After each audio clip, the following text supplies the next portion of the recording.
The more I was exposed to the Bible, the more I believed it.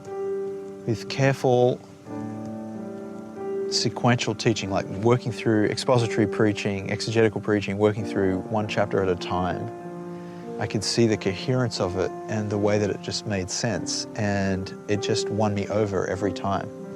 You see, I just don't understand this at all. Like, I don't understand this concept, because the more that I exposed myself to the Bible, the more I couldn't believe it. Like, I just couldn't understand why people believe that shit. And I mean, I grew up Christian. It's not like I didn't grow up reading the Bible. It's that I grew up with people reading me selections from the Bible and teaching me different things about the theology of Christianity using very specific Bible verses instead of actually reading the Bible with a critical lens. Instead, they, forced these Christian glasses on me and made me read the Bible the way that they wanted me to understand the Bible. So the more that I exposed myself to the actual Bible, it drove me that much farther away from believing it. So it really blows my mind that anybody can read through the Bible and think that it's coherent. The fuck are you talking about? When you read the Bible from cover to cover, just straight how it's laid out in official Bibles, it doesn't make a lot of sense. It's not coherent whatsoever. On the Daily Bible podcast, KC and I read through the Bible in chronological order using the Daily Bible. It doesn't make a lot of sense to me to think that if you just read the Bible from cover to cover, it's going to make any kind of sense. For me, it became clear that it all came down to whether or not Jesus rose from the dead. As the Apostle Paul says in 1 Corinthians 15, if he did not rise from the dead, then Christianity is a cruel joke. It cannot be true. But if he did rise from the dead, then it is the truth, and it changes the world.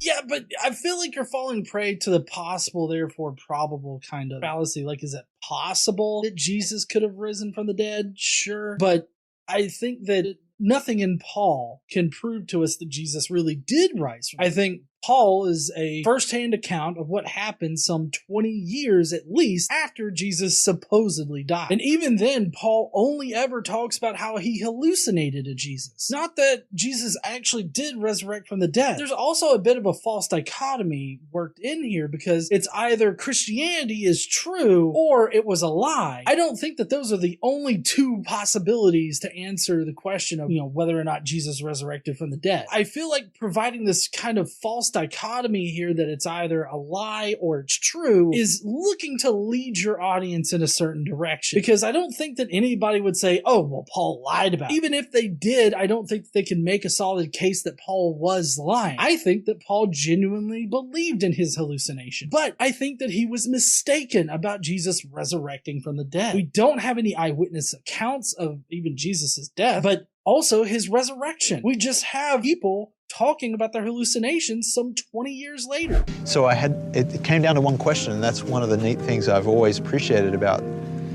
the Christian message, is that you can actually test it. There's a point where you can test it. It's falsifiable. Unlike any other religion or philosophical system that can't be tested, this can be tested.